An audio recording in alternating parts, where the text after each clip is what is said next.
أعوذ بالله من الشيطان الرجيم بسم الله الرحمن الرحيم والصلاة والسلام على أشرف المرسلين سيدنا محمد وعلى آله وصحبه أجمعين اللهم اجمعنا عليك ولا تكلنا إلا إليك أرنا اللهم الحق حقا وارزقنا اتباعه وأرنا الباطل باطلا وارزقنا اجتنابه واجعلنا من عبادك الصالحين وجندك الغالبين وأوليائك المقربين برحمتك يا أرحم الراحمين ثم أما بعد. Chers frères et sœurs, nous allons aujourd'hui continuer notre discussion sur le sujet qui concerne l'adhan et l'iqama. Jusqu'à maintenant, nous avons parlé d'une grande part de ce qui concerne ces deux pratiques.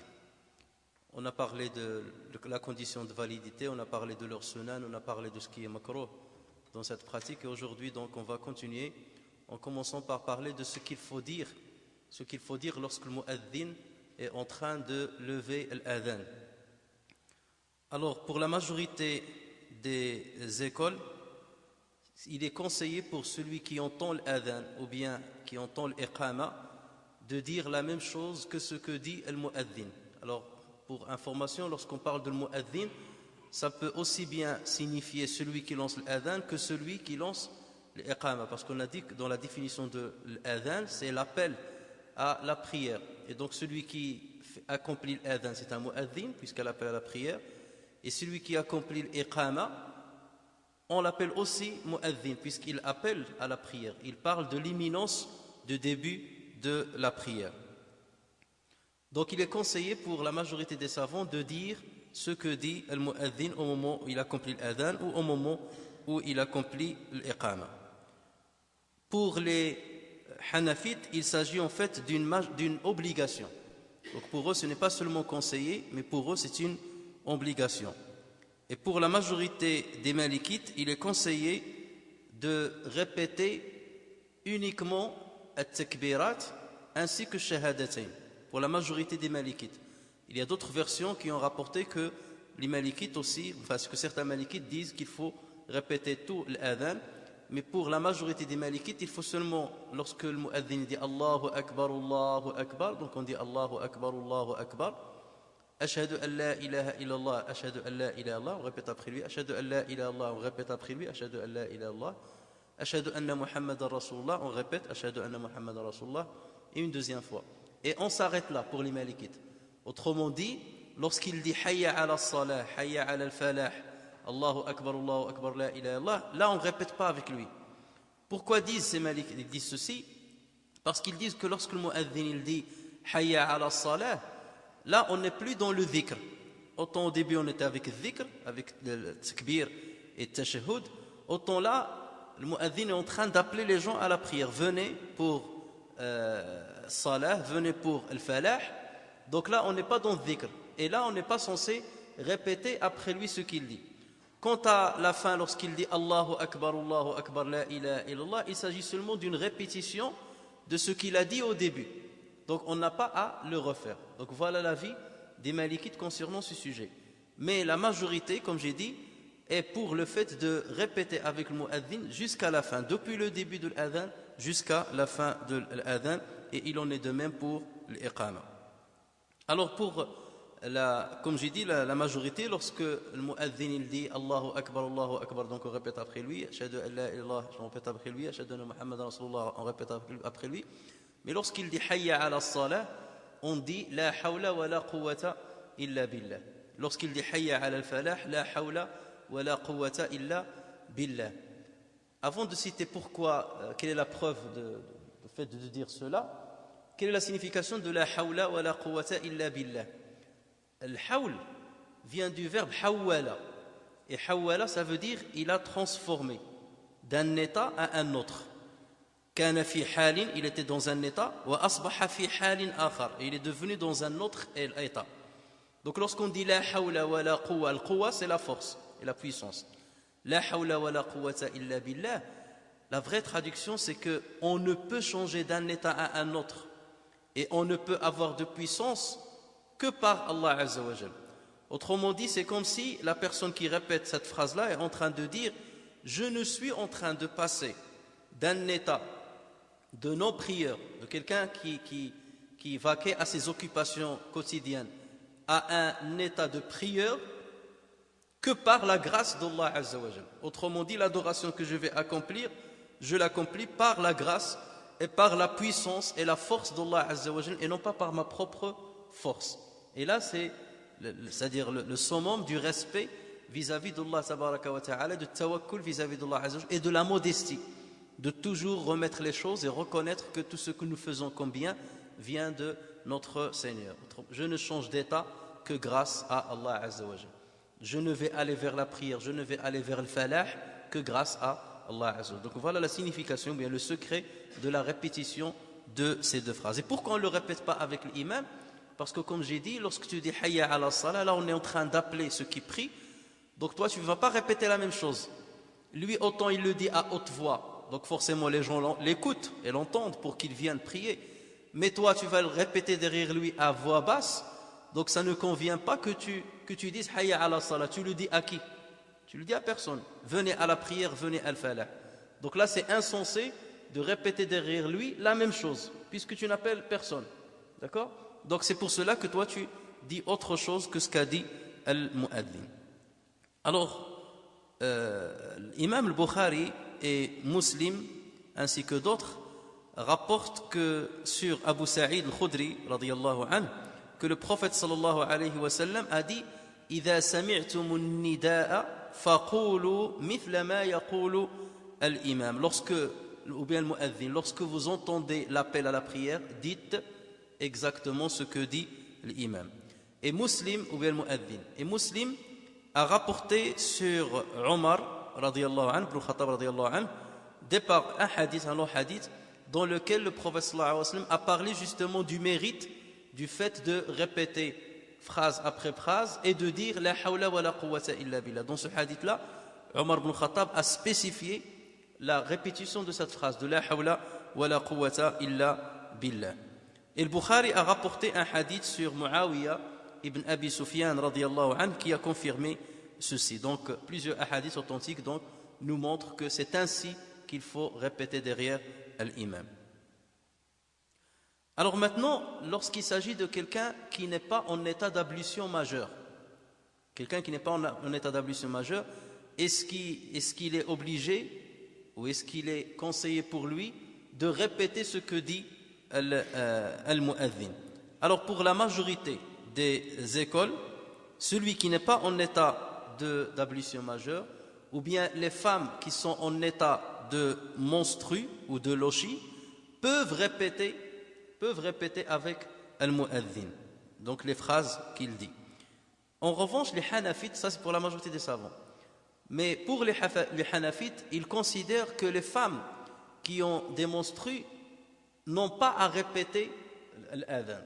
Pourquoi? Parce qu'ils ne sont pas dans un état où ils peuvent faire la prière. Donc quelque part, elles ne sont pas concernées par la prière. En revanche, un homme qui est en état de janaba, même s'il n'a pas ses ablutions, il est concerné par cet appel. Même s'il est en état de janaba, il n'a qu'à aller accomplir sa purification et rejoindre la prière. Donc dès lors qu'il est concerné par cet appel-là, donc lui il répète. Contrairement à une femme qui est en état de menstru ou qui est sélochi, elle n'a pas à répéter ces phrases-là. Pour les hanafites bien entendu, mais pour les autres écoles, le problème ne se pose pas. Alors maintenant, pour la majorité des écoles, ils disent que quelqu'un qui est en train d'accomplir ses besoins naturels, ou quelqu'un qui est en rapport charnel, en rapport conjugal avec son épouse, ceux-là n'ont pas à répéter l'adhan. N'ont pas à répéter l'adhan avec le mu'adhin. En revanche, s'il arrête d'accomplir ses ablutions, il sort, ou bien il arrête d'avoir son rapport avec son épouse, même si l'adhan vient de se terminer, il peut reprendre ce que le mu'adhin a dit. Mais lorsqu'il est en état d'accomplir ses besoins ou bien d'accomplir l'acte charnel, dans ce cas-là, il n'a pas à répéter l'adhan. Et ils ont divergé quant à celui qui enseigne ou celui qui apprend, ainsi quant à celui qui accomplit une prière, qu'elle soit surérogatoire ou obligatoire. Par exemple, vous êtes dans la mosquée, il y a un cours qui est en train d'être donné à la mosquée, donc il y a un prof, il y a des élèves. Est-ce que dans ce cas-là, ils doivent arrêter le cours et répéter l'adhan, ou est-ce qu'il continue à accomplir le cours sans répéter l'adhan? Donc là, les savants ont divergé. Certains ont dit, donc, puisqu'ils sont dans un état d'accomplir quelque chose de louable, ils n'ont pas à délaisser cet état-là et pour uniquement répéter l'adhan avec le mu'adhin, puisque ce n'est que conseillé. Et il en est de même pour celui qui accomplit une prière obligatoire, puisque certains ils disent, celui qui accomplit une prière obligatoire, il est déjà dans un état, il est déjà en train d'accomplir une adoration obligatoire, alors que le fait de répéter l'adhan avec le mu'adhin n'est qu'une sunna, ce n'est pas une obligation. Donc il ne faut pas descendre du degré d'une obligation vers le degré d'une sunna. Mais il y a une grande divergence là-dessus, même au sein des mêmes écoles. De la même école, on peut trouver des divergences. Et d'ailleurs, chez les Malikites, on trouve les trois avis concernant celui qui accomplit une prière obligatoire ou surérogatoire.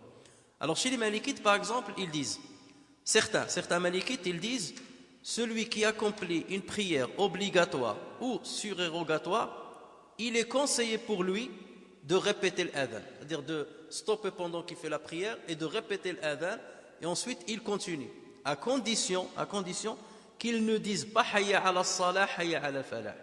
Si jamais dans la prière, lui aussi il répète ces deux phrases, sa prière devient caduque. Pourquoi disent-ils? Parce que ces deux phrases-là ne font pas partie de dhikr, ce n'est pas un rappel de Dieu. C'est une parole qu'on adresse aux autres. Donc quelque part on est sorti de l'état de sacralité où on n'a le droit que de parler à Dieu. C'est pour cela que même quelqu'un qui rentre et qui dit salam alaykoum, on ne lui répond pas dans la prière. On fait seulement un geste de la main et c'est en guise de réponse. Mais si tu dis wa alaykoum salam, ta prière est caduque parce que tu as prononcé un mot qui sort de dhikr. D'accord? Ou quelqu'un qui éternue, si tu dis yarhamukallah, ta prière devient caduque parce que tu t'es adressé à lui. En revanche, certains savants, ils disent, si tu dis Allahumma arhamhu, Seigneur, donne-lui ta miséricorde, là ta prière n'est pas caduque. Regardez la différence. Si tu lui dis que Dieu te donne sa miséricorde, ta prière est caduque. Si tu dis Seigneur, donne-lui ta miséricorde, ta prière n'est pas caduque. Parce qu'avec la deuxième formulation, tu t'adressais à qui? Tu t'adressais à Allah Azza wa Jal et non pas à la personne. Donc tu es dans le cadre de dhikr, dans le cadre du rappel. Donc voilà pourquoi un groupe de Malikites, ils disent, dans ce cas-là, tu peux lui répondre, parce que tu es dans le dhikr, tu dis Allahu Akbar, ashhadu an la ilaha illallah, la hawla wa la quwwata illa billah, Allahu Akbar, la ilaha illallah. Donc là, le problème ne se pose pas. Pour un autre groupe de Malikites, ils disent non, dans ce cas, il n'a pas à répéter, disent le contraire, que ça soit la prière, que la prière soit obligatoire ou surérogatoire, il n'a pas à répéter avec le mu'adhin. Pourquoi ils disent? Ils disent parce qu'il est dans un dhikr, et là aussi c'est un dhikr. Mais ce dhikr-là, il est siégé, bien, il est assiégé par la sacralisation. Lorsque tu dis Allahu Akbar, tu es rentré dans cette prière. Donc cette prière-là ne te permet pas de sortir en dehors d'elle pour dire quelque chose, combien même elle soit conseillée. Et pour un troisième groupe, eux, ils différencient. Ils disent, s'il est dans une prière surérogatoire, dans ce cas, il n'y a pas de mal à répéter avec le mu'adhin. En revanche, s'il est dans une prière obligatoire, il ne répète pas avec le mu'adhin. Pourquoi? Parce que la prière obligatoire a plus de valeur que la répétition qui n'est que surérogatoire. Donc voilà, tout ça c'est pour vous dire, montrer la complexité de la chose. Tout simplement pourquoi il y a autant de divergences là-dessus, parce qu'il n'y a pas un hadith qui est clair là-dessus ou qui a détaillé là-dessus. Ce n'est que le savant, selon leur effort d'interprétation, qui sont partis d'un côté ou de l'autre, mais il n'y a pas un hadith qui va trancher là-dessus, à moins pour ceux qui prennent le hadith dans l'apparence du prophète sallallahu alayhi wa sallam qui dit lorsque vous entendez l'adhan, dites ce que dit le mu'adhin. Donc pour eux, ils te disent, dès lors que tu entends, même si tu fais la prière, tu dis ce que le mu'adhin dit. Donc ils ont pris le hadith dans son apparence. Mais d'autres, ils disent non, la sacralisation t'empêche de sortir de cette prière pour dire quelque chose qui a un autre rapport avec une autre prière. Donc voilà un petit peu la différence, ou bien ce sur quoi les savants se sont basés pour diverger ainsi.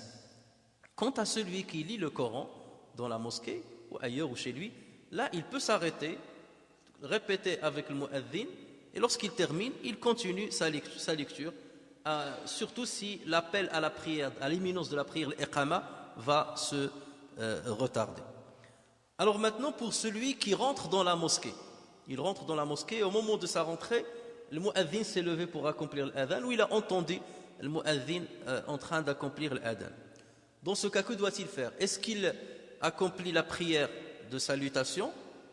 Est-ce qu'il reste debout pour entendre le mu'adhin? Ou est-ce qu'il s'assoit en attendant que le mu'adhin se termine? Les trois avis existent chez les savants. Donc pour certains, ils disent non, il reste debout, il ne s'assoit pas. Et il répète avec le mu'adhin jusqu'à ce que le mu'adhin termine. Et là, il peut entamer la salutation de la mosquée. Pourquoi? Parce que le prophète sallallahu alayhi wa sallam dit إذا دخل أحدكم المسجد فلا يجلس أو فلا يقعد حتى يصلي ركعتين. Lorsque l'un de vous entre dans la mosquée, qu'il ne s'assoit que lorsqu'il accomplit deux unités. Donc dans ce cas, il faut qu'il reste debout et qu'il répète al mu'adhin. Donc là, il est devant deux obligations. L'obligation d'accomplir deux rak'at avant de s'asseoir et l'obligation ou le caractère conseillé de répéter avec le mu'adhin parce qu'il est en train d'entendre l'adhan. Mais pour les Hanafites, eux, ils ont dit non, il s'assoit par respect à l'adhan, il s'assoit par terre, il répète avec le mu'adhin et à la fin, il se lève pour accomplir les deux unités de salutation de la mosquée. Donc vous voyez que là aussi, il y a plusieurs divergences entre les savants. Alors maintenant, si vous êtes dans un pays musulman notamment, et que vous entendez plusieurs adhan, il y a plusieurs mosquées, maintenant avec les haut-parleurs, vous allez entendre un adhan par-ci, un adhan par-là, que faites-vous? Là aussi les savants ont divergé. Certains ont dit, vous répétez avec chaque mu'adhin, donc vous imaginez la complexité de la chose. Et certains ont dit, il suffit de répéter avec un mu'adhin, et tu n'as pas à répéter avec les autres. Et d'autres ont dit, tu répètes avec le mu'adhin que tu suis, et si jamais il termine, et que tu entends un autre mu'adhin qui a débuté, tu répètes avec lui. Donc là aussi, tout dépend de comment on a pris le hadith du prophète sallallahu alayhi wa sallam, celui qui entend le mu'adhin, donc est-ce que c'est un ordre? Et à partir de là, dès que je l'entends, quel que soit leur nombre, je dois répéter, ou parce que je l'ai fait une fois, ça me suffit, je n'ai pas à répéter avec les autres. Voilà pourquoi les savants aussi ont divergé.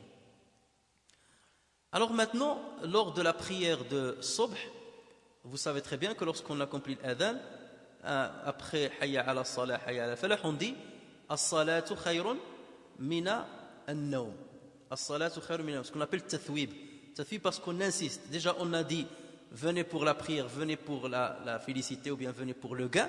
Et ensuite, on dit la prière est mieux que le sommeil. Ça, c'est une répétition de confirmation. Parce que le simple fait d'avoir dit Hayya ala al-falah, venez pour le gain, ça veut dire que ce gain-là est meilleur que le sommeil. Ça va de soi. D'accord? Et c'est pour ça que les savants l'appellent tathwib. Ça veut dire on redouble la confirmation en disant as-salatu khayrun mina an-nawm. Alors lorsque le mu'adhin dit as-salatu khayrun mina an-nawm, que faut-il dire? Là les savants ont divergé. Le Ahnaf ou le Shafi'iyya ou le Hanabila, eux on dit que dans ce cas on répète al mu'adhin, on lui dit sadaqta wa bararta. Sadaqta wa bararta, ça veut dire tu as dit vrai et tu as respecté. Parce que si tu es en train de faire l'adhan, c'est que tu ne dors pas. Donc tu as dit vrai, la prière est mieux que le sommeil, et en même temps tu as respecté ce que tu dis puisque tu t'es levé et tu as fait l'adhan. Sadaqta wa bararta.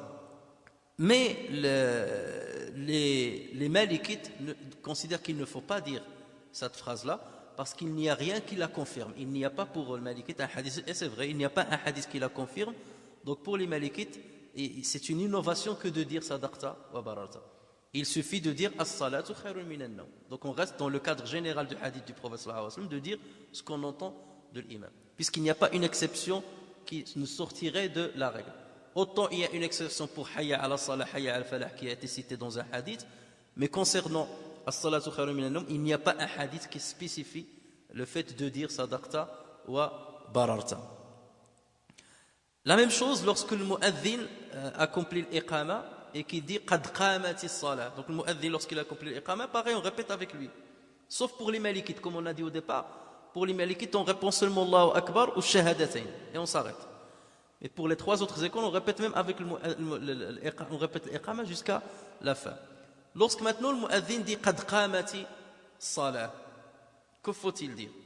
Alors là aussi, les savants ont divergé. Pareil, les trois écoles, à part les malikites, eux, ils disent, lorsqu'il dit qad qamati salah, on dit aqamaha Allahu wa adamaha. Ça veut dire Dieu, c'est Dieu qui l'a élevé et qui a fait de sorte qu'elle soit perpétrée. Aqamaha Allahu wa adamaha. Et certains disent qu'on rajoute aussi wa ja'alana min salihi ahliha. Aqamaha Allahu wa adamaha wa ja'alana min salihi ahliha. Ça veut dire que Dieu l'élève et Dieu l'a élevé et Dieu l'a fait perpétrer, et que Dieu fasse de sorte que nous soyons de ceux qui accomplissent, des meilleurs qui accomplissent cette prière. Wa ja'alana Allahu min salihi ahliha. Alors les trois écoles, l'Ahnaf ou le Shafi'iyya ou le Hanabila, se sont basées sur un hadith rapporté par Abu Daoud, rahimahullah, sur quelques compagnons qui ont précisé cette répétition. Toutefois, l'imam Malik considère que ce hadith-là est faible. Et pas que l'imam Malik, plusieurs savants, les spécialistes de hadith, disent que ce hadith-là est faible. Et à partir de là, on n'a pas à se baser dessus pour dire Aqama Allah wa adama. Donc pour le Malikiyya, on ne dit pas cette phrase-là, ni wa ja'ala Allah min ahliha. Donc ça, seulement les trois autres écoles qui se basent sur ce hadith, qui reste un hadith faible. Alors maintenant, que dire lorsque le mu'addin termine l'adhan? Donc là on a vu un point sur ce qu'il faut dire pendant que le mu'addin accomplit l'adhan. Mais maintenant que le mu'addin a terminé complètement l'adhan, qu'est-ce qu'on peut dire à la fin? Alors il est conseillé de faire plusieurs choses. La première de ces choses, c'est d'accomplir la prière sur le prophète sallallahu alayhi wa sallam, de dire Allahumma salli ala Muhammadin wa ala ali Muhammad kama sallallahu alayhi wa sallam, d'accomplir la salat sur le prophète sallallahu alayhi wa sallam.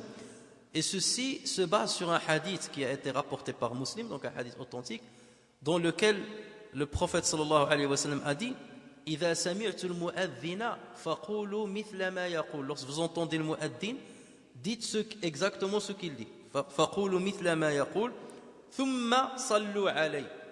Ensuite priez sur moi. Ensuite, c'est-à-dire à la fin. ثم صلوا علي. Ensuite priez sur moi. فإن من صلى علي صلاة صلى الله عليه بها عشرة. Celui qui prie une prière sur moi, Allah Azza wa Jal, donc prie sur lui 10 fois. Et donc il est dans cette bénédiction 10 fois. ثم سلوا الله لي الوسيلة. Ensuite demandez à ce qu'Allah Azza wa Jal me donne le wasila. On expliquera ce que c'est que le wasila. سلوا الله لي الوسيلة فإنها منزلة في الجنة لا ينبغي أن تكون إلا لعبد من عباد الله. Il s'agit, disait le prophète sallallahu alayhi wa sallam, d'un grade dans le paradis qui est réservé à un seul serviteur parmi les serviteurs de Allah Azza wa Jal. فأرجو أن أكون أناه. Et j'espère que je sois cet homme-là. C'est-à-dire j'espère arriver à ce degré-là qu'Allah Azza wa Jal a réservé à une seule personne. فمن سأل للوسيلة حلت عليه شفاعتي. Celui qui demande à ce qu'Allah Azza wa Jal me donne al-wasila, donc il bénéficiera de mon intercession. Il bénéficiera de mon intercession. Donc ce qui nous intéresse dans ce hadith, mais on reviendra dessus, c'est que le prophète sallallahu alayhi wa sallam a dit, lorsque vous entendez le mu'adhin, dites ce qu'il dit, ensuite priez sur moi. Donc voilà pourquoi les savants ont dit, donc après la fin de l'adhan, on prie sur le prophète sallallahu alayhi wa sallam avant de faire dua dont on va parler. Maintenant le problème qui se pose, c'est que dans certains pays, il y a une tradition qui s'est installée, c'est que le mu'adhin à haute voix accomplit la salat ala Rasul sallallahu alayhi wa sallam. Autrement dit, lorsqu'il termine l'adhan, tout de suite après, il dit Allahumma salli ala Muhammad à haute voix, et les gens le disent à haute voix. Et cette pratique-là a été instaurée depuis l'an 781 de l'Hijr, à l'époque de Salah ad-Din al-Ayyubi, rahimahullah. Donc à cette époque-là, les gens au départ, enfin les mu'adhinines, ils ont commencé à accomplir justement cette salat, cette prière sur le prophète sallallahu alayhi wa sallam à haute voix au départ après la prière de l'Isha du lundi. La première fois ça a commencé après la prière de l'Isha faqat de lundi. Ensuite, ils ont rajouté le jour du vendredi, les 5 prières, d'accomplir le salat sur le prophète le vendredi. Et 10 ans plus tard, ça a été instauré après l'adhan de toutes les prières, sauf la prière de l'Maghrib. Et ensuite, un peu de temps plus tard, ça a été instauré pour toutes les prières. Et ceci, vous le trouvez surtout chez les Ahnaf. Donc, à la fin de la prière, ils accomplissent la prière sur le prophète à haute voix. Alors, sur le fait de la dire à voix basse, tous les savants sont d'accord que c'est une sunna, sans lever la voix. Mais le fait de la dire à voix haute, là, les savants ont divergé. Tout le monde reconnaît que c'est une bid'a, que ça n'a pas été fait à l'époque du prophète de cette manière. Sinon, ça aura été rapporté sur Bilal, radiyallahu anhu, ou sur les mu'adhinines du prophète sallallahu alayhi wa sallam, qui étaient au nombre de 4, voire au nombre de 5 selon les versions. Et on en a cité 3 parmi eux. Donc certains disent qu'il s'agit d'une bid'a hasana, d'une bonne bid'a, puisqu'il y a un hadith qui la confirme, sauf que là on l'a instauré à haute voix pour que tout le monde s'en rappelle.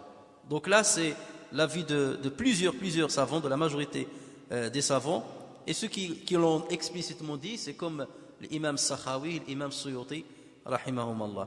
En revanche, il y a d'autres savants qui voient qu'il s'agit d'une bid'a et qu'il n'y a pas à la répéter à haute voix. Il n'y a pas à la répéter à haute voix. Chacun l'a dit, mais à voix basse, et on ne le dit pas à haute voix. Et au Maghreb, chez les Malikites, c'est ce qui est le plus répandu. On ne la dit pas à haute voix, mais chez les autres madhahib, on la répète à haute voix. Maintenant, la deuxième chose, donc on a parlé de la première chose qu'on fait après que l'adhan soit terminé. Donc la première chose, c'est d'accomplir salat sur le prophète sallallahu alayhi wa sallam. La deuxième chose, c'est d'accomplir le dua que vous connaissez tous.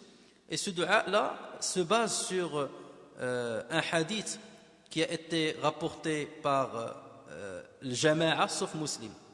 Là, j'ouvre une parenthèse. Lorsque vous entendez dans certains livres Al-Jama'a, rapporté par le Jama'a, Rawahu al-Jama'a, là, les savants ils divergent sur la signification, selon qui est-ce qui a écrit cette formule. D'accord ? Faut toujours. La majorité disent le Jama'a, c'est les 6 kutub sita. Vous connaissez les kutub sita, de Rijal Sunan Sita, le Bukhari, Muslim, Abu Daoud, Tirmidhi, Nasa'i et Ibn Majah.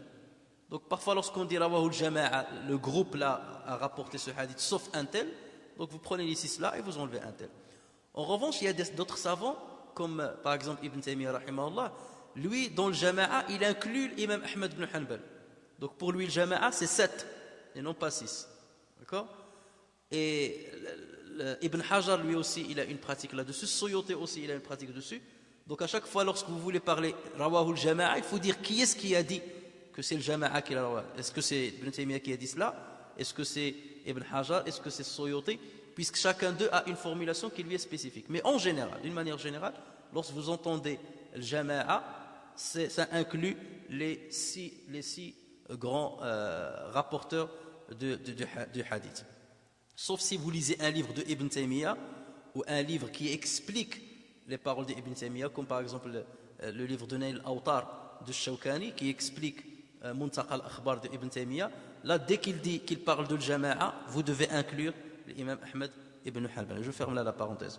Donc ce hadith-là a été rapporté par Al-Bukhari, Abu Daoud, Tirmidhi, Nasa'i et Ibn Majah. Il y a, sauf Muslim qui n'a pas rapporté ce hadith-là. Dans ce hadith, donc, Jabir ibn Abdillah radiyallahu anhuma, il rapporte que le prophète sallallahu alayhi wa sallam a dit Man qala hina yasma'u nida'a, celui qui dit lorsqu'il entend l'appel à la prière Allahumma rabba hadhihi ad-da'wati at-tamma was-salati al-qa'imah آتِ محمدا الوسيلة والفضيلة وابعثه مقاما محمودا الذي وعدته إنك لا تخلف الميعاد. Ce rajout-là n'existe pas dans le hadith. Et aussi مقام المحمود والدرجة الرفيعة n'existe pas dans le hadith. Parce que les gens ils ont pris l'habitude de dire اللهم رب هذه الدعوة التامة والصلاة القائمة آتِ محمد الوسيلة والفضيلة والدرجة الرفيعة. Cette phrase-là n'est pas dans le hadith. D'accord? وابعثه مقاما محمودا الذي وعدته. Jusque là le hadith se termine. Le fait de dire إنك لا تخلف الميعاد, c'est une phrase bonne.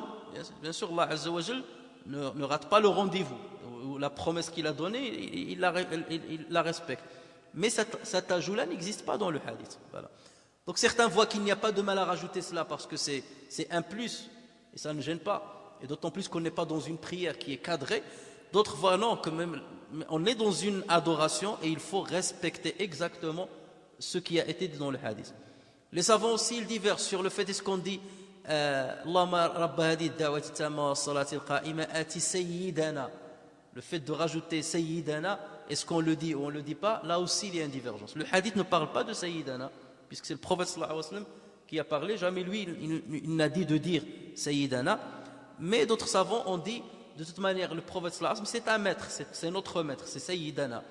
Et si Allah Azza wa Jal a parlé de Yahya, il a dit sayyidan wa hasuran wa nabiyan min as-salihin. Si Allah Azza wa Jal considérait que Yahya est sayyid, raison de plus que le prophète sallallahu alayhi wa sallam le soit aussi, et même plus. Donc voilà, ça c'est une polémique que vous risquez de trouver entre les savants, mais ce n'est pas un drame pour ceux qui la disent, ce n'est pas un drame pour ceux qui ne la disent pas, ils respectent l'énoncé tel qu'il a été dit du hadith. Voilà. Si vous respectez l'énoncé du hadith, c'est que vous respectez le prophète sallallahu alayhi wa sallam parce que vous respectez sa sunna. Et celui qui l'a rajouté, c'est pas respect au prophète sallallahu alayhi wa sallam, il n'y a pas lieu de faire une polémique là-dessus. Donc le prophète sallallahu alayhi wa sallam dit, celui qui dit lorsqu'il entend l'adhan, Allahumma rabba hadi ad-da'wati at-tamma was-salati al-qa'ima ati Muhammadan al-wasilata wal-fadila wab'athhu maqaman mahmoudan bin-nakira maqaman mahmoudan alladhi wa'adtah. Le prophète sallallahu alayhi wa sallam, qu'est-ce qu'il dit? Hallat lahu shafa'ati yawm al-qiyamah. Il bénéficiera de mon intercession le jour de la résurrection. Donc voilà donc la formule telle que on la répète. La signification bien entendu de cette formule, Allahumma rabba hadi ad-da'wati at-tamma, ô Seigneur, Allah, ô toi le Seigneur de cet appel complet. Da'wa at-tamma, c'est quoi? C'est ashhadu an la ilaha illallah wa ashhadu anna Muhammadan rasulullah wa la ilaha illallah. Cette kalima tawhid, c'est da'wa tamma. Tamma, elle est complète parce que rien ne peut rentrer pour la dénaturer. Il est complète et fini. Was-salati al-qa'ima, le Seigneur de cette prière qu'on va accomplir bientôt. Salat al-qa'ima, qu'on est en train c'est-à-dire de se préparer pour l'accomplir. On est en train de se préparer pour l'accomplir. Was-salat al-qa'ima. Ati Muhammadan, donne à notre prophète Muhammad sallallahu alayhi wa sallam al-wasila, on va expliquer le-wasila, wal-fadila, on va expliquer ce que c'est que le-fadila. والدرجة رفيعة on a dit que c'est pas dans le hadith وابعثه مقاما, c'est-à-dire envoie-le ou bien ressuscite-le dans le maqam al-mahmoud, la station glorieuse que tu lui as promis, et on parlera de la signification de ceci. Donc voilà le hadith qui énonce le fait de répéter cette formulation.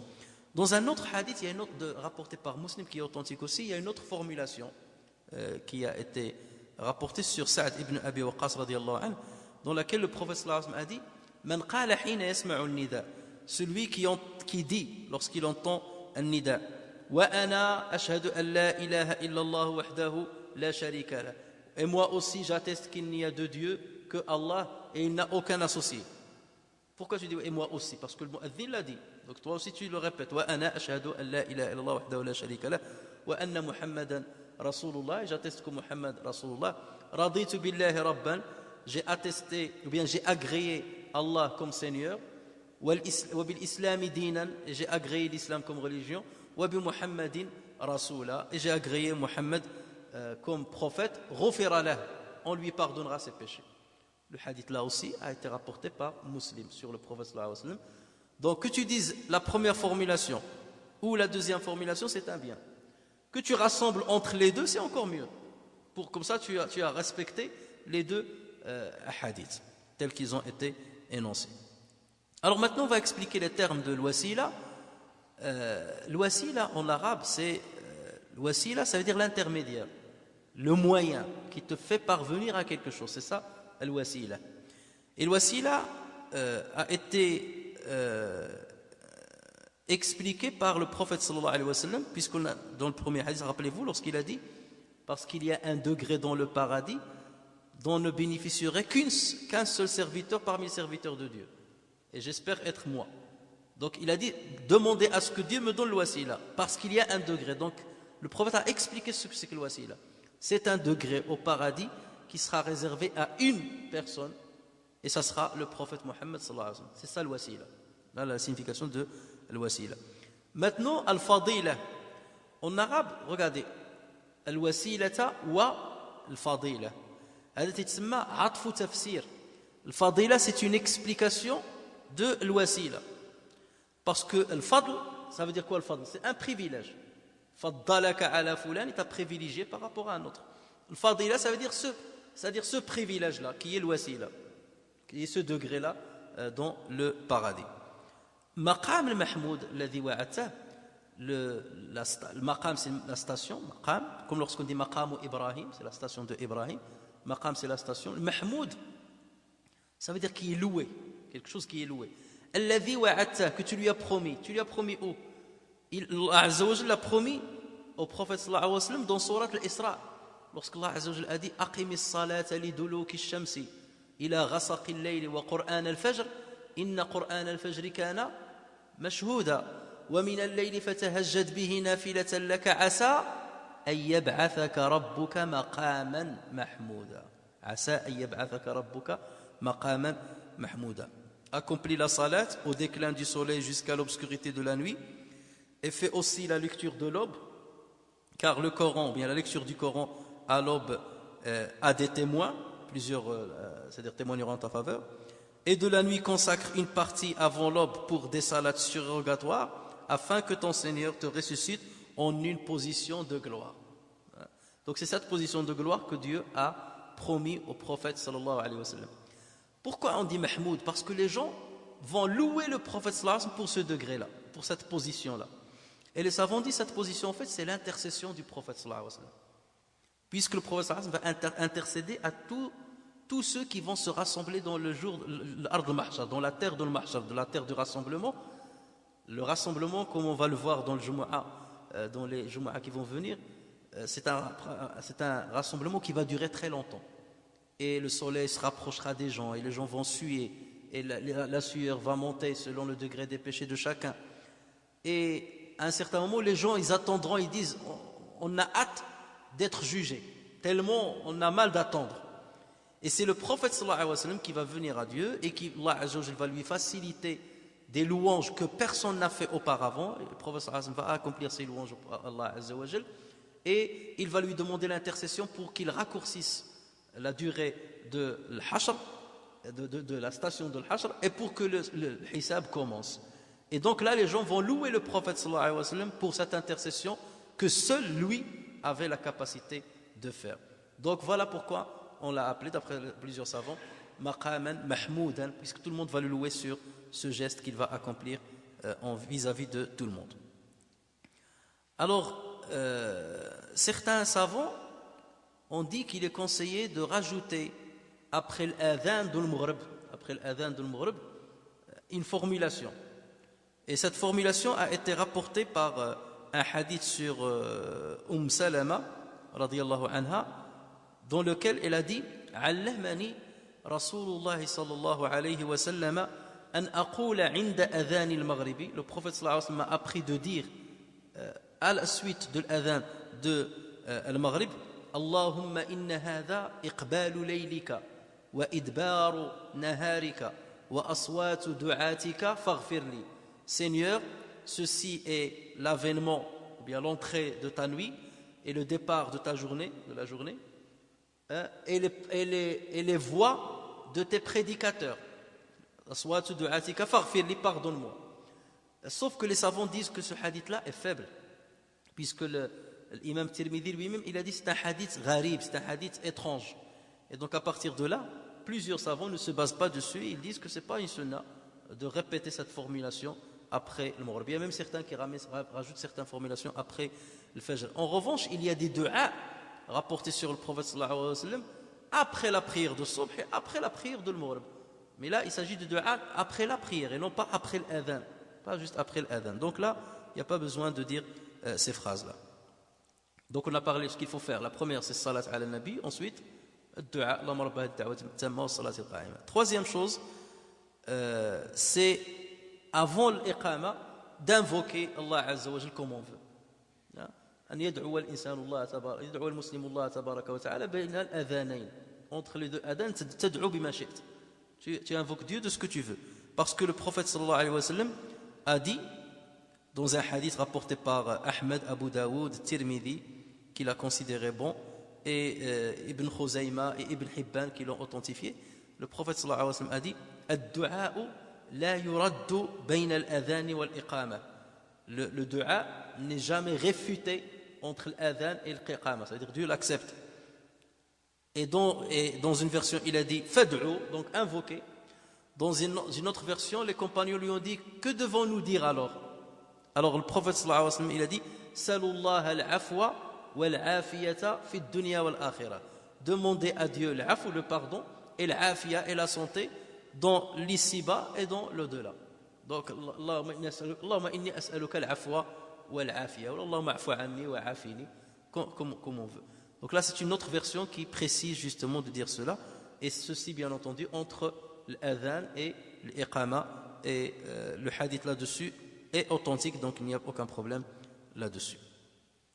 Maintenant, la quatrième chose, c'est pour certaines prières accomplir deux rak'at, la prière de deux rak'at entre l'adhan et l'iqama. Mais ceci n'est pas général, et je ne vais pas rentrer dans le détail aujourd'hui là-dessus. Ceci n'est pas général.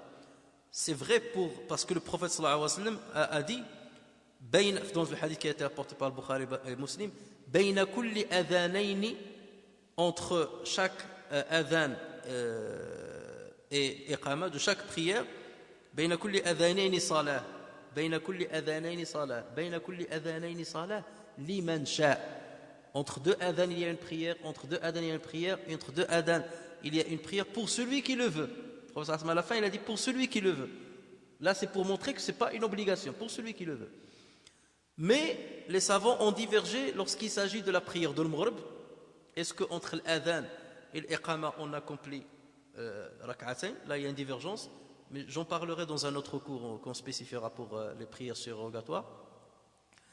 Ils ont divergé aussi pour la prière de Jumu'ah pour quelqu'un qui rentre, et l'imam, l'adhan a été déjà fait, l'imam est sur le minbar, et on verra l'avis de chacun là-dessus. En revanche, pour quelqu'un qui est assis à Jumu'ah, quelqu'un qui était assis à la mosquée, le mu'adhin a fait l'adhan, donc l'imam il est entré, le mu'adhin a fait l'adhan, est-ce que dans ce cas il se lève pour accomplir Tahiyat al-Masjid? Non, parce que là ça y est, moi je parle de celui qui vient d'entrer, qui n'a pas accompli Tahiyat al-Masjid. Et là c'est là où il y a une divergence entre les savants dont on parlera plus tard, Inch'Allah. Alors maintenant on a terminé tout ce qui concerne l'adhan, et on va essayer de terminer aujourd'hui ce qui concerne l'iqama. Alors l'iqama, comme je vous ai dit, c'est l'appel, ou bien c'est l'appel qui informe de l'imminence du début de la prière. L'appel qui informe de l'imminence du début de la prière. Alors pour Ahl al-Zahir, l'iqama est une obligation. Et pour la majorité des savants, des écoles, c'est une sunna mu'akkada. Pourquoi on dit, là c'est grave, lorsque le Zahiri il dit c'est une obligation, ça veut dire que celui qui a oublié l'adhan, l'iqama, sa prière est caduque chez le Zahiri. Chez Ibn Hazm, Abu Daoud, Daoud Zahiri, Ibn Hazm et Daoud Zahiri, sa prière est caduque. En revanche, pour la majorité des écoles, non, quelqu'un qui a oublié l'iqama, sa prière est valide, puisqu'elle n'est qu'une sunna mu'akkada et non pas une obligation. Alors, et ceci pour chaque prière obligatoire. Donc on ne l'accomplit pas pour une prière surérogatoire. L'iqama faqat lis-salawat al-mafruda. Amma as-salawat yani al-mustahabba ou as-sunan laysat hunalika iqama.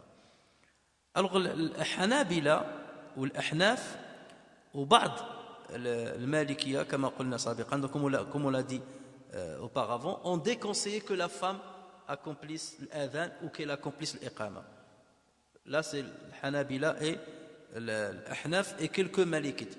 Mais pour Shafi'iyya et la majorité des Malikites, ils ont dit qu'il est conseillé pour une femme d'accomplir l'iqama à voix basse, mais pas l'adhan. Mais on a vu là-dessus que certains même ont dit même l'adhan c'est pas grave dès lors qu'elle ne lève pas trop la voix. Alors maintenant concernant la formulation de l'adhan. La formulation de l'adhan, les savants ont divergé dessus.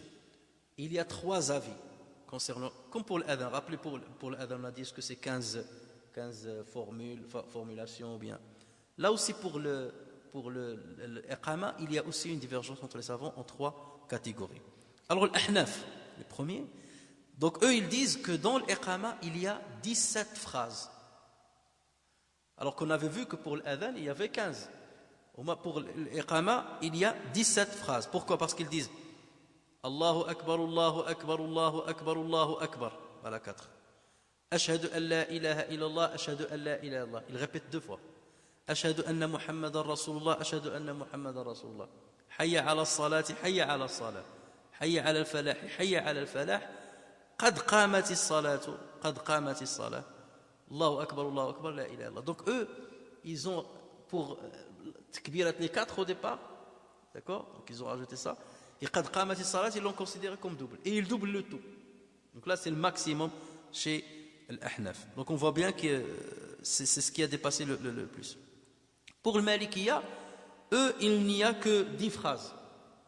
Allahu Akbar, Allahu Akbar. Ashhadu an la ilaha illallah, ashhadu anna Muhammadan Rasulullah, hayya ala salah, hayya ala al-falah, qad qamati salah. Allahu Akbar, la ilaha illallah. Donc pour eux, qad qamati salat, on l'a dit que une seule fois. Pour le Shafi'iyya et le Hanabila, il y a 11. Donc, ils sont pareils que le Malikiya, sauf que eux ils disent qad qamati salat 2 fois. Qad qamati salat, qad qamati. C'est ce que nous on a l'habitude ici de faire majoritairement. Alors maintenant, pourquoi les savants ont divergé? Cette divergence est due au fait que chacun s'est basé sur un hadith plutôt que sur un autre. Parce qu'il y a plusieurs hadiths sur ce sujet-là qui diffèrent les uns des autres. Et je vais les citer. Alors, les Ahnaf, par exemple, se sont basés sur le hadith rapporté par le Bayhaqi et par Abu Daoud sur Abdullah ibn Zayd. Abdullah ibn Zayd, c'est le sahabi qui a fait le rêve, rappelez-vous, qui a fait le rêve, qui a vu qu'un homme, enfin, quelqu'un qui ressemblait à un homme, c'était un ange en fait, qui lui a montré l'adhan. Dans ce hadith-là, Abdullah ibn Zayd radiyallahu anhu a dit Ya Rasulallah, ra'aytu fil manami ka'anna rajulan qama wa alayhi burdani akhdaran. Ô messager de Dieu, j'ai vu comme un homme qui était debout et sur lui il y avait 2 capes vertes. Faqama ala ha'itin, il s'est dressé ou bien il s'est levé ou bien il s'est mis debout au-dessus d'un mur. Fa'adhana mathna mathna wa aqama mathna mathna. Il a accompli l'adhan par paire, mathna mathna, ça veut dire 2 par 2, et l'iqama 2 par 2. Donc, les Hanaf, ils ont dit 2 par 2, donc ça veut dire qu'il faut doubler tout, pareil, exactement comme l'adhan. Et ils se sont basés justement sur ce hadith. Ils se sont basés aussi sur un autre hadith rapporté par l'imam Ahmed, par Abu Daoud, par Nasa'i, par Tirmidhi, par Ibn Majah. Et Tirmidhi a dit que ce hadith-là est bon et authentique. Donc c'est pas un hadith faible, bon et authentique. Et c'est un hadith qui est rapporté sur Abu Mahdhoura. Rappelez-vous, Abu Mahdhoura, c'est ce compagnon qui était à la Mecque suite à la bataille de Hunayn et qui s'est moqué de Bilal lorsqu'il a entendu faire l'adhan. Le prophète l'a appelé, c'était un jeune homme. Et le prophète, il lui a appris l'adhan. Ça veut dire Abu Mahdhoura, c'est parmi les derniers auxquels le prophète a appris comment accomplir l'adhan. Donc il sera plus précis quelque part. D'accord? Et s'il y a une abrogation, c'est bien lui qui abrogera ce qui est passé. C'est ça l'importance de ce hadith. Et dans ce cas, Abu Mahdhoura radiyallahu anhu a dit Allamani Rasulullah sallallahu alayhi wa sallam al-adhana 19 kalima wal iqamata 17 kalima. Tout à l'heure, je me suis trompé. En fait, Allahu Akbar 2 fois pour arriver à 17. Allamani, parce que tarji', c'est là où on arrive à 19. Tarji', c'est lorsqu'on répète Allahu Akbar, Allahu Akbar. Donc, qu'est-ce qu'il a dit, Abu Mahdhoura? Il a dit, le prophète sallallahu alayhi wa sallam m'a appris l'adhan avec 17,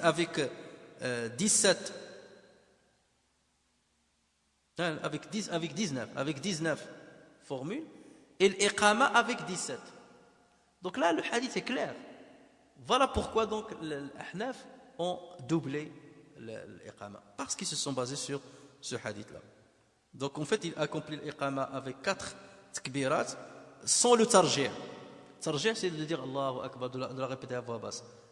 C'est ça qu'il a enlevé de l'adhan. L'adhan, c'est 19, le maximum, avec tarjih, parce que Allahu Akbar, on la répète presque 8 fois. Et lui, il a enlevé le tarjih.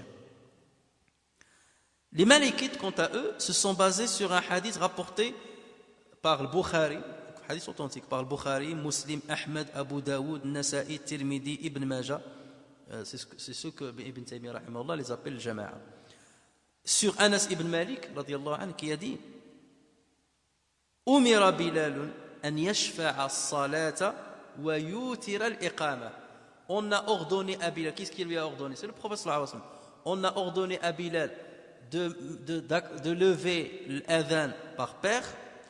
Shafa, ça veut dire paire. Wa an yutira al-iqama. Et d'accomplir l'iqama en impair. En impair, ça veut dire une. Sauf la formulation de départ, Allahu Akbar, qui est toujours en deux et à la fin. Donc voilà sur quoi les Malikiya se sont basés, ce hadith qui est authentique. Pour eux, le witr, donc il faut rester une. Parce que le hadith là n'a pas cité l'exception. Le hadith de Anas bin Malik n'a pas cité une exception. Il a dit le witr, c'est-à-dire une jusqu'à la fin. Donc les Malikiya, ils ont pris une jusqu'à la fin. Quant aux Shafi'ites et aux Hanbalites, ils se sont basés sur un hadith rapporté par Ahmed, Nasa'i, Abu Daoud, Shafi'i, Daraqutni, Ibn Khuzayma, Ibn Hibban, Hakim. Donc là, tout ça, c'est pour vous montrer que chacun se base sur un hadith qui est solide. Et sur Abdullah ibn Omar, radiyallahu anhuma, qui a dit Innama kana al-adhanu ala ahdi al-Rasul sallallahu alayhi wa sallam marratayn, wal-iqamatu marratan, غير أنه يقول قد قامت الصلاة. Il a dit de l'époque du prophète sallallahu alayhi wa sallam, l'adhan s'accomplissait 2 par 2 et l'iqama 1 par 1, sauf قد قامت الصلاة 2 fois. Donc là aussi le hadith est clair et il est explicite. D'accord? Donc quelque part le hadith là, il conditionne le hadith sur lequel se basent les Malikites. Les Malikites, le hadith est resté large. C'est 1 par 1. Il n'a pas donné d'exception. Alors que le hadith Abdullah ibn Omar, il cite l'exception de Qad qamati as-salah. Donc voilà la raison de la divergence entre les différents savants. Et certains ont dit que le plus solide, c'est l'avis de Shafi'i et de Hanabila, ainsi que de l'Ahnaf, mais pas celui de l'Malikiya. Parce que le Malikiya, ils ont dit le hadith là, il est incomplet, il n'a pas été terminé. Là, il y a un ajout dans le hadith d'Ibn Omar. Et celui de donc l'autre hadith sur lequel se base l'Ahnaf de Abu Mahdhoura, rappelez-vous, Abu Mahdhoura est venu beaucoup plus tard que le hadith qui a été cité sur Abdullah ibn Zayd, puisqu'on a dit c'est lors de la bataille de Hunayn. Donc ça serait plus solide que l'avis de al-Malikiyya là-dessus. Alors maintenant la question qui se pose, c'est qui accomplit l'iqama? Est-ce que celui qui a fait l'adhan, c'est lui qui fait l'iqama? Ou est-ce qu'il est permis que quelqu'un fasse l'adhan et l'autre fasse l'iqama? Ou il faut que celui qui fasse l'iqama soit différent de celui qui a accompli l'adhan? Alors la majorité des écoles voient que celui qui accomplit l'adhan, c'est lui qui accomplit l'iqama. Qu'il est conseillé que celui qui accomplit l'adhan soit la même personne qui a accompli l'iqama. D'autres disent non. Vaut mieux changer. Vaut mieux qu'il y ait un qui accomplisse l'adhan et un autre qui accomplit l'iqama. Et eux, ils se basent justement sur le hadith de Abdullah ibn Zayd, toujours le même compagnon qui a vu dans le rêve. Et c'est un hadith qui a été rapporté par Ahmed et Abu Daoud. Et dans ce hadith, donc, Abdullah ibn Zayd, il a rapporté ce qu'il a vu dans le rêve et tout. Il a dit, après le prophète sallallahu alayhi wa sallam, il a dit, demande à Bilal pour qu'il accomplisse l'adhan. Et il a dit, et lorsque Bilal a accompli l'adhan, je lui ai dit, cher prophète, laisse-moi accomplir l'iqama. Et le prophète sallallahu alayhi wa sallam a dit, accomplis l'iqama. Donc, il y a certains qui se sont basés sur ce hadith-là. Ils ont dit, ben voilà la preuve. Le prophète sallallahu alayhi wa sallam a demandé à Bilal d'accomplir l'adhan, et il a demandé à Abdullah ibn Zayd d'accomplir l'iqama. Donc, le mieux, c'est qu'il y ait une autre personne qui accomplisse l'iqama. Mais, la majorité leur a dit non, votre votre hadith là, on ne peut pas le tenir dessus. Pourquoi? Ils ont dit parce qu'il y a un autre hadith d'un autre compagnon qui s'appelle Soda'i, As-Soda'i. Et Soda'i, rahimahullah, donc radiallahu anhu, il a dit, je suis venu voir le prophète sallallahu alayhi wa sallam, et l'heure de l'aube est venue, l'aube de l'heure est venue, et j'ai demandé au prophète sallallahu alayhi wa sallam d'accomplir l'adhan. Et le prophète sallallahu alayhi wa sallam m'a dit, accomplis l'adhan. J'ai accompli l'adhan. Et au moment où vous voulez commencer la prière, Bilal est venu pour accomplir l'iqama. Et le prophète sallallahu alayhi wa sallam, il lui a dit, Inna akha Soda'in, le frère de Soda, a accompli l'adhan, donc c'est lui qui accomplit l'iqama. Hein? Et il lui a dit, celui qui accomplit l'adhan, qu'il accomplisse l'iqama. Donc là aussi, le hadith est clair. C'est que c'est la même personne qui doit accomplir l'iqama. Donc qu'est-ce qu'ils disent aux autres? Ils disent aux autres, vous, votre hadith sur Abdullah ibn Zayd, d'accord, on va l'accepter. Mais c'est Abdullah ibn Zayd qui a demandé au prophète d'accomplir l'iqama. Et comme c'est lui qui a fait le rêve, le prophète sallallahu alayhi wa sallam a voulu lui donner ce privilège. Donc ce n'est pas il n'a pas une force probante là-dessus. Ça c'est la première chose, donc ils le disent. Et ils leur disent, mais nous, notre hadith de Soda'i, radiyallahu anhu, il est venu après Abdullah ibn Zayd. Donc on peut dire que c'est lui qui a abrogé. Il est venu beaucoup plus tard. Donc c'est lui qu'on doit prendre en compte. Mais les autres aussi, ils leur ont dit, mais non, mais votre hadith aussi est faible. Parce que le hadith là de Soda'i, qui a été apporté aussi, c'est un hadith qui a été affaibli par les savants spécialistes de l'ilm al-hadith. Donc c'est pour cela qu'il y a eu donc, un va-et-vient entre les savants là-dessus. Mais les premiers, la majorité, ils leur ont dit, mais malgré cela, il a été rapporté par ailleurs que c'était toujours Bilal radiallahu anhu qui accomplissait l'adhan et l'iqama. D'accord? Et qu'on a même rapporté que le prophète sallallahu alayhi wa sallam, une fois dans un voyage, c'est lui qui a fait l'adhan lui-même, l'iqama et la prière. Donc à partir de là, notre avis est plus probant et plus solide que le vôtre. Les Ahnaf, pour sortir de ça, qu'est-ce qu'ils disent? Ils disent, en fait, il faut que celui qui accomplit l'adhan accomplisse l'iqama pour que ne pas le léser. Si quelqu'un d'autre vient faire l'iqama, il va le léser. Et léser un musulman, c'est mkruh. Donc il est déconseillé de léser un musulman, donc il vaut mieux que ce soit la même personne qui le fasse, à moins que cette personne-là le fasse de bon cœur. C'est-à-dire, laisse une autre personne le faire de bon cœur, ou demande à une autre personne de le faire de bon cœur. Là, le problème ne se pose pas. Donc voilà la cause de toute sa divergence. Est-ce qu'il y a une gêne ou pas pour le mu'adhin qui a accompli l'adhan? Maintenant, la réponse à laquelle on va répondre, c'est à quel moment ceux qui sont venus prier doivent se lever.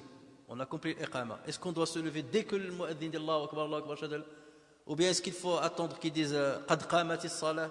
Ou est-ce qu'il faut qu'il attende qu'ils disent Hayya ala falah? Ou est-ce qu'on attend jusqu'à ce qu'ils terminent et après on se lève? Là aussi, il y a eu divergence entre les savants. Les 4 écoles ont divergé là-dessus. Le Malikiya, l'imam Malik a dit, je ne connais pas un hadith qui précise un moment bien précis pour se lever à la prière. Il a dit, dès que l'iqama commence, on peut se lever dès lors qu'on arrive à installer les rangs rapidement avant que l'imam ne commence takbirat al-ihram. Voilà. Donc pour l'imam Malikiya, on peut commencer à n'importe quel moment, dès que le mu'adhin se lève et il dit Allahu Akbar pour l'iqama, on peut commencer à se lever. Et il a dit chacun selon sa vitesse. C'est-à-dire celui qui sait qu'il va se lever vite et aller à la rangée, donc qu'il le fasse vite. Celui qui sait qu'il est malade ou qu'il le fasse dès le début. Ou l'autre qui peut être rapide, il peut attendre à la fin pour le faire. Le problème ne se pose pas. Pour l'Ahnaf, ils ont dit qu'on se lève dès qu'on entend Hayya ala salah. Parce que le but, venez à la prière.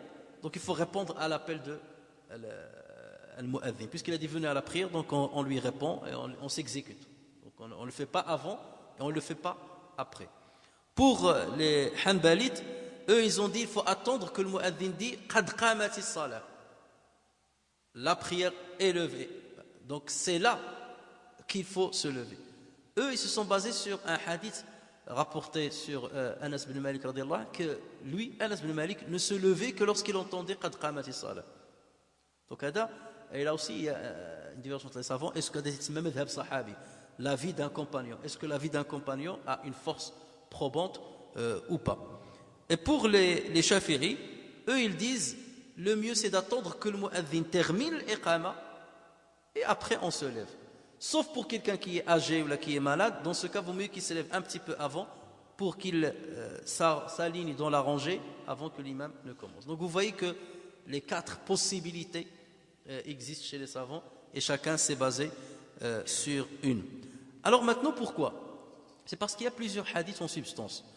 Ces hadiths-là, dans le premier, le prophète sallallahu alayhi wa sallam, c'est un hadith rapporté par Al-Bukhari et Muslim, le prophète sallallahu alayhi wa sallam a dit « Idha uqimatis salah, fala taqumu hatta tarawni » Lorsqu'on appelle à la prière, ne vous levez que lorsque vous me voyez.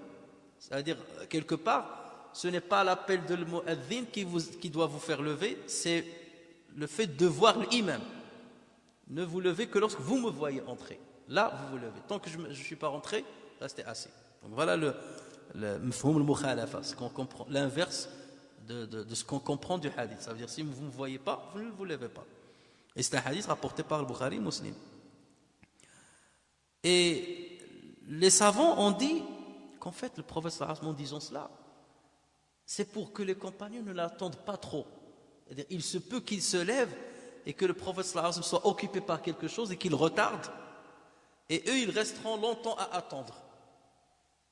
Donc le prophète sallallahu alayhi wa sallam ne l'a pas dit dans le sens où il leur ordonne, mais dans le sens où il ne veut pas leur faire une gêne. De leur dire, ne m'attendez pas jusqu'à ce que vous me voyez sortir. Sinon, vous risquez parfois de m'attendre trop. Donc par pitié, le prophète sallallahu alayhi wa sallam leur a dit cela. Et ceux qui ont dit cet avis-là, ils disent d'autant plus qu'il a été rapporté par Muslim et Abu Daoud sur Abu Hurairah radiyallahu anhu, qu'il a dit Inna as-salata kanat tuqamu li rasulillahi sallallahu alayhi wa sallam fayakhudhu an-nasu masaffahum. La prière se levait, on appelait à la prière à l'époque du prophète sallallahu alayhi wa sallam, et les gens prenaient leur rangée, s'alignaient dans leur rangée, les gens s'alignaient dans leur rangée, avant que le prophète sallallahu alayhi wa sallam ne prenne sa place. Avant que le prophète ne prenne sa place. Donc là, ce hadith-là confirme que l'adhan et les gens se levaient avant que le prophète sallallahu alayhi wa sallam ne vienne. Parce qu'il a dit, il s'alignait bien avant que le prophète sallallahu alayhi wa sallam ne prenne sa place. Il a été aussi rapporté par le Bukhari et Muslim sur Abu Hurairah radiyallahu anhu qu'il a dit uqimati as-salah wa udilati as-sufuf. Donc la prière a été levée, uqimati as-salat, et les rangées se sont alignées, wa udilati as-sufuf qiyaman, levées, qabla an yakhruja ilayna an-nabiy sallallahu alayhi wa sallam, avant que le prophète sallallahu alayhi wa sallam ne sorte. Et le hadith est authentique. Donc la prière s'est levée, les gens se sont alignés parce que le prophète sallallahu alayhi wa sallam, il habitait à côté de la mosquée, donc il entendait l'adhan et l'iqama. Donc ces appartements, ils juxtaposaient ceux qui ont accompli le pèlerinage ou le umrah, où ils sont allés à Médine, ils ont vu ça. C'est là où le prophète est enterré.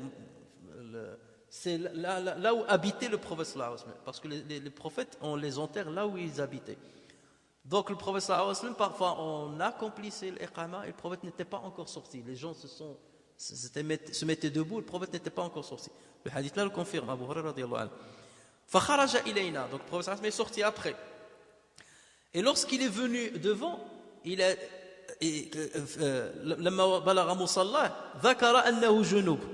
lorsqu'il est arrivé à la place où il doit accomplir la prière, il a informé qu'il avait le janaba. Il est venu jusqu'à devant et il leur a dit j'ai le janaba. C'est-à-dire je ne peux pas vous diriger la prière. Il nous a dit restez là. Nous étions restés comme on était, ça veut dire nous étions restés debout.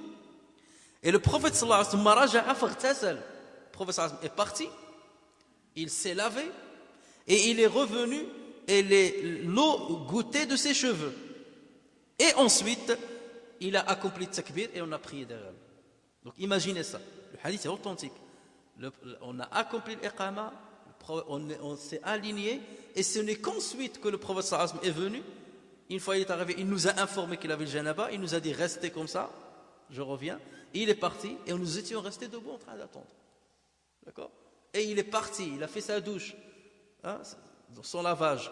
Donc ça va prendre quand même quelques minutes, n'est-ce pas? et il est venu avec ses cheveux mouillés, et là, il a accompli le takbir, et les compagnons, ils attendaient. Donc regardez ces hadiths, ils paraissent contradictoires. Et une fois, le prophète leur dit, ne vous levez que lorsque vous me voyez. Ici, il y a des confirmations qui disaient, on s'alignait alors que le prophète n'est pas sorti. Et là, ça va encore plus loin, on s'alignait, on était debout et on attendait que le prophète fasse sa douche et qu'il revienne. Les savants ont rassemblé entre ces hadiths. Lorsque vous avez des hadiths contradictoires, les savants essaient de les rassembler, de trouver une explication. On ne va pas incriminer ceux qui ont rapporté les hadiths ou dire le hadith est faible. D'autant plus que les hadiths là, ils sont clairement authentiques. En fait, les savants ont dit, ces choses-là, le fait d'attendre le prophète longtemps, c'est ce qui se faisait au départ. Et par pitié, comme on l'a dit tout à l'heure, lorsque le prophète a vu que les compagnons, parfois, ils l'attendaient énormément pendant que lui, il était occupé, donc par pitié pour eux, et il leur a dit, par la suite, attendez que donc, je rentre pour que vous vous leviez. Et les savants ont dit, donc depuis que le prophète a dit cela, Bilal, radiallahu anhu, il regardait, donc lui, il guettait l'entrée du prophète, parce que c'est lui le mu'adhin, il guettait l'entrée du prophète et dès qu'il l'apercevait, il lançait l'iqama pour que le prophète avance. Donc tout ça c'est pour vous dire qu'il est difficile de trancher entre les quatre avis qui sont complètement différents les uns des autres. À quel moment faut-il se lever lorsque le mu'adhin accomplit l'iqama? Est-ce que dès qu'il commence l'iqama? Est-ce que lorsqu'il dit hayya ala salah? Est-ce que lorsqu'il dit qad qamati salah? Est-ce que lorsqu'il termine? Le but c'est de s'aligner bien comme il le faut et de commencer takbira, l'ihram, juste après l'imam. C'est ça qui était le plus important chez le sahaba, c'est de commencer takbira avec l'imam, de ne pas tarder lorsque l'imam dit Allahu Akbar. Nous parfois on va l'inverser. Lorsque l'imam dit Allahu Akbar, certains hadis sortent siwak. Hadis sort siwak, hadis commence à nettoyer. Qu'est-ce que tu fais? Je fais la sunna. Ou la sunna de suivre l'imam qui a fait takbira, qui peut attendre. Mais siwak aussi il peut attendre. Qu'est-ce qu'il doit attendre plus? Siwak qui est une sunna, siwak tu peux le faire à l'entrée de la mosquée. En venant dans ta voiture, tu sors de la voiture du parking, en venant à la mosquée, tu fais ton siwak et tu rentres à la mosquée. C'est pas le geste qui est une sunna, c'est le nettoyage qui est une sunna. Si tu nettoies à l'extérieur, tu rentres, le problème est levé. C'est pas, il y a certains qui croient que c'est le geste qu'il faut faire, même juste avant de dire Allahu Akbar, il faut tout de suite. Mais il y a aussi le fait d'insister à suivre l'imam tout de suite lorsqu'il dit Allahu Akbar, de dire Allahu Akbar, de se précipiter et de ne pas trop attendre. Parce que hayya ala al-falah vient vers le falah. Et le falah c'est d'entrer dans la prière. Donc lorsqu'il a dit Allahu Akbar, on est rentré dans la sacralisation, dans le vrai falah. Et toi tu lui dis non, attends, j'ai un autre falah, c'est de nettoyer le hajj, je vais te suivre. Vous voyez? Voilà la malcompréhension, c'est beaucoup de gens. Il y a beaucoup de cas comme ça dont je vous parlerai après. Même le fait de parfois se batailler pour venir à la première rangée.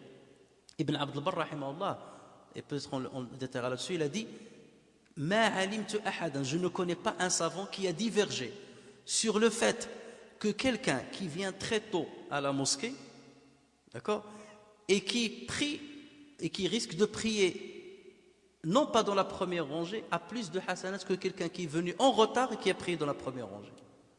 Parce que le but, ce n'est pas de prier. Pourquoi prier dans la première rangée? Ça veut dire venir très tôt pour bénéficier de la première rangée. Vous avez parfois des gens qui viennent en retard et qui devancent tout le monde pour venir à la première rangée parce qu'ils croient que c'est comme ça que je vais avoir le hasanat. Et que celui qui était venu avant lui parce qu'il était dans la deuxième et on lui a bloqué le passage, il aura moins de hasanat. Non. Et Ibn Barr il a dit, je ne connais pas un savant qui voit le contraire de ce que je dis là-dessus. Donc voilà, on a terminé à peu près tout ce qui concerne l'adhan et l'iqama. Et comme je vous ai dit depuis le début de ce cours, le but, c'est de voir justement cette grande divergence qui existe entre les savants et de voir que ces savants-là ne se basent pas sur la passion ou ne sont pas bêtes. Parce que beaucoup croient et te disent non, la vérité c'est ça. La parole tranchante, c'est la vie là. Regardez combien de fois on a cité des cas de divergence qui sont parfois diamétralement opposés et on voit toujours que les savants se basent forcément sur quelque chose qui est tangible. Certes, certaines fois on trouve qu'il y a un hadith plus fort que l'autre ou bien quelque chose de plus logique que l'autre, mais jamais on a quelqu'un qui se base sur sa passion comme ça ou bien non, les savants se basent sur des choses qui sont solides et tout ça aussi c'est pour dire que dans plusieurs détails, relatifs à la jurisprudence islamique et qui relèvent de sunan, de mustahabbat et tout ça, il n'y a pas lieu de faire des grandes polémiques là-dessus ou de s'incriminer les uns les autres, de remettre en cause la véracité ou c'est-à-dire l'intelligence de certaines écoles avec qui on ne partage pas forcément le même avis. Le but, c'est d'avoir ce respect vis-à-vis de nos savants, vis-à-vis de ceux à qui on doit revenir normalement, puisque Allah Azza wa Jalla nous a ordonné de faire ainsi, de revenir aux gens à qui il a donné le savoir et de prendre d'eux parce que eux, ils prennent du prophète sallallahu alayhi wa sallam et ils prennent d'Allah tabaraka wa ta'ala et non pas de leur propre avis. نفعني الله وإياكم بالقرآن الكريم وبحديث سيد الأولين والآخرين وغفر الله لي ولكم ولسائر المسلمين اللهم صل وسلم وبارك على محمد وعلى آله وصحبه وسلم تسليما عدد خلقك ورضا نفسك وزنة عرشك ومداد كلماتك سبحانك اللهم وبحمدك نشهد أن لا إله إلا أنت نستغفرك ونتوب إليك سبحان ربك رب العزة عما يصفون وسلام على المرسلين والحمد لله رب العالمين جزاكم الله خيرا